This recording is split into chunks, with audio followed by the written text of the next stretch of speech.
ശക്തികുളങ്ങര കടൽ സൈഡ് അവിടെ ചൂണ്ടക്കാരൻ ഞാൻ മീൻ പിടിക്കാൻ പോയിട്ടായിരുന്നു. അവിടെയോ? അവിടെ ഞാന് ഒരു എത്ര വലിയ വലിയ മീൻ പിടിച്ചാണ് ചൂണ്ടക്ക്. എത്ര വലിയ എവിടെ? നാട്ടില്? നാട്ടിൽ ഇവിടെ എവിടെ? ഏത് മീന്? ചെമ്പല്ലി, ചെമ്പല്ലി, നെമ്മീന്, നെയ്മീൻ. വലിയ വലിയ മീൻ പിടിച്ചാണ്. എന്താ ഇടുന്നത്? അത് ഇപ്പൊ പച്ച ചാള, വലിയ പച്ച ചാളല്ലേ? ചാള അടിക്കുന്നത്. ചാള കടിക്കുന്നു. ഇഷ്ടം മീനുണ്ട്. എന്താ ജോലി ഇവിടെ?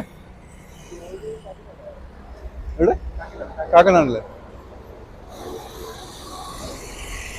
എന്താ പേര്? എന്റെ പേര് അബ്ദുൽ കലാം. പിന്നെ എന്തായാലും പേരെന്തായിരുന്നു? അബ്ദുൽ കലാം. ഓ, പിന്നെ ഈ നേരെ പോകണം. നേരെ പോയിട്ട് കൊച്ചു പാലമുണ്ട്. അവിടെ കൃഷി ഭൂമിക്ക് വെള്ളമുണ്ട്. Okay okay. അവിടെ വീരാൽ മീനുണ്ട്, വലിയ വീരാൽ മീൻ.